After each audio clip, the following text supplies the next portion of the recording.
A lot of the time, when we talk about the English language, there are hard and fast rules that apply in most scenarios, like the fact that the language is written from left to right, for instance.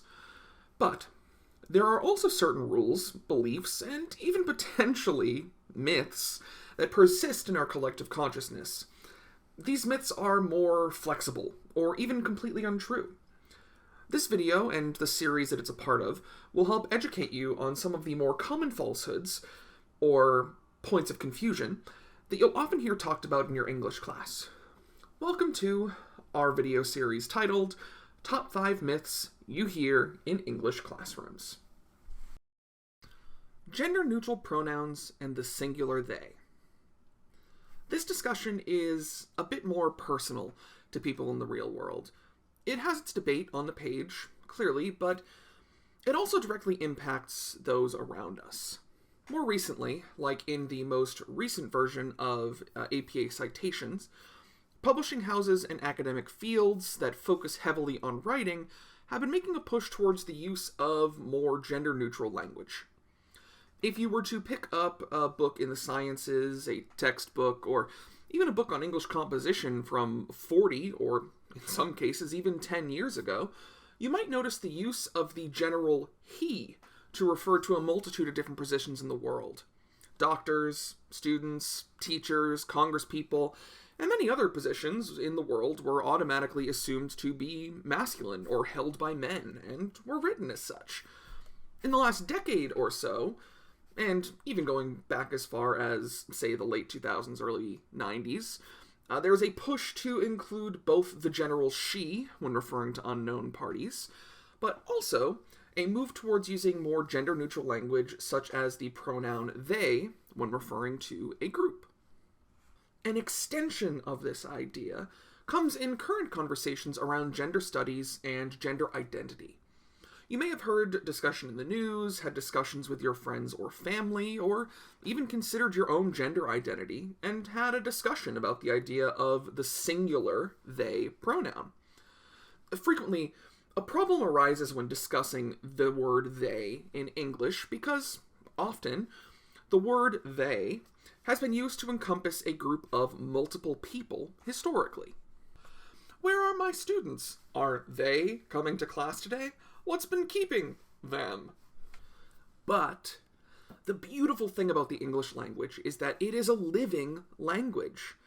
Language is constantly changing, contextually, and based on how the culture itself uses it. An example of this, if I were talking to a person from the 1800s, and I said to them, "Wow, that's totally sick," they most likely would think that I meant whatever I was talking about was either ill or is something twisted or wrong. We have a different context than them, and we know that's not what I mean, because the language has changed. So, the word they, or them, is something that is currently gaining traction as a singular pronoun for non-binary folk who may not identify with traditional masculine or feminine pronouns.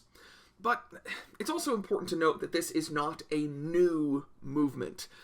In the times of Chaucer, for instance, the word they was used as a singular general pronoun. If an author wanted to talk about a single person, they would use the word they. Linguists frequently mention the 1500s as a turning point, moving the word they to encompass only plural words, and the word he becoming more commonly used to apply to single individuals.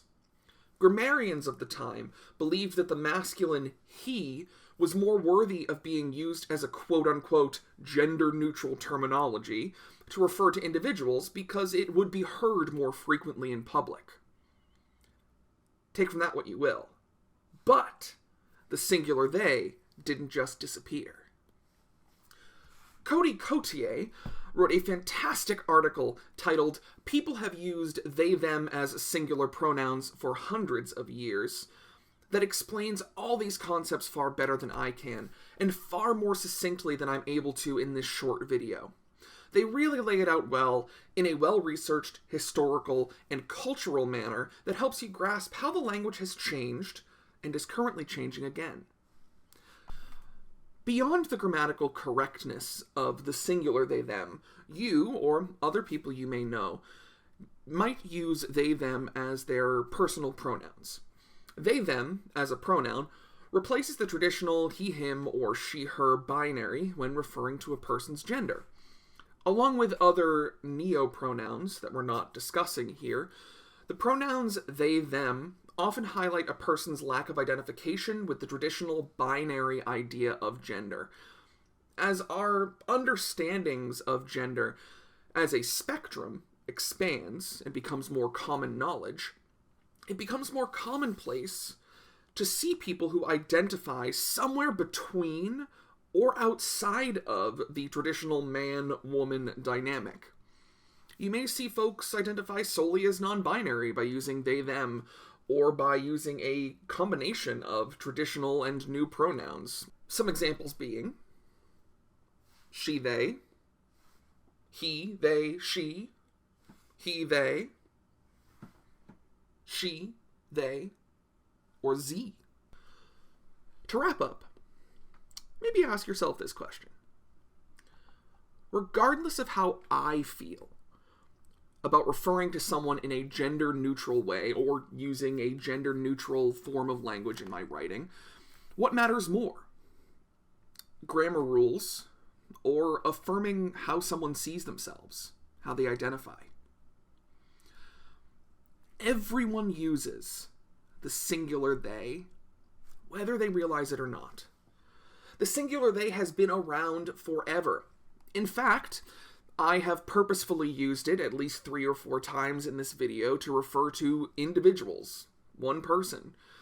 Look back at either the transcript or the video itself, and you'll see that I've done this without drawing attention to it.